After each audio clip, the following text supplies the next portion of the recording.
রুবেল মিয়ার প্যাডেলে চালানো রিকশা ঘুরে শক্তির জোরে।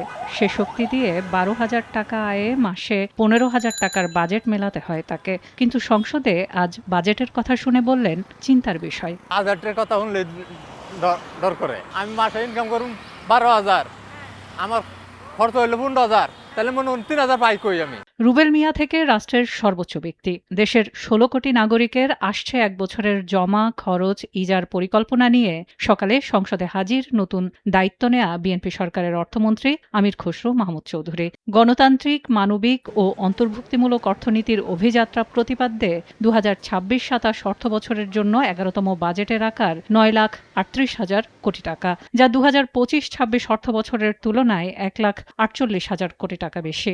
ফোটানোর ঝামেলা ছাড়াই নিরাপদ পানির জন্য ঘরে আনুন পিওরিট। কল করুন 16627। ব্যয় প্রাক্কলন করা হয়েছে, যা জিডিপির 13.7% এবং বিগত অর্থ বছরের বাজেটের তুলনায় 1,48,000 কোটি টাকা বেশি। দেশজ উৎপাদনের লক্ষ্যমাত্রা 68,31,000 কোটি টাকা, অর্থাৎ জিডিপি প্রবৃদ্ধি 6.5%। মূল্যস্ফীতির লক্ষণরেখা 7.5% টেনে গুরুত্ব দেওয়া হয়েছে সরকারের ইশতেহার বাস্তবায়নকে। সর্বজনীন সামাজিক সুরক্ষা, আর্থিক খাতের স্থিতিশীলতা, জ্বালানি নিরাপত্তা সহ 10টি প্রধান খাত অগ্রাধিকারে থাকছে বাজেটে।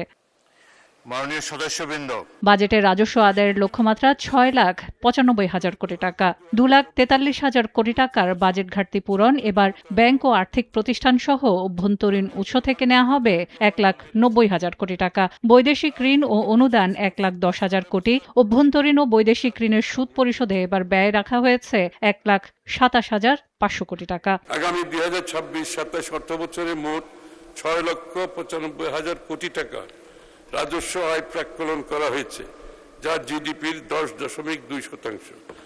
সংসদে বাজেট প্রস্তাবনায় অর্থমন্ত্রী বলেন, ভঙ্গুর অর্থনীতিকে তুলে আনা এবং মানুষের জীবন সহনীয় করা প্রথম লক্ষ্য সরকারের।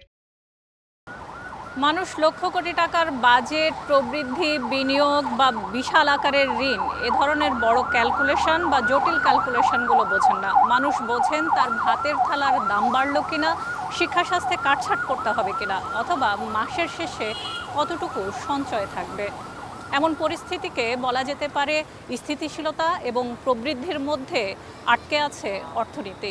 এমন পরিস্থিতিতে সরকারের প্রথম বাজেটের সফলতা নির্ভর করছে বাজেটের প্রতিটি পয়সার কার্যকরী এবং কল্যাণকর ব্যবহারের উপর। সেলিয়া সুলতানা, সময় সংবাদ, ঢাকা।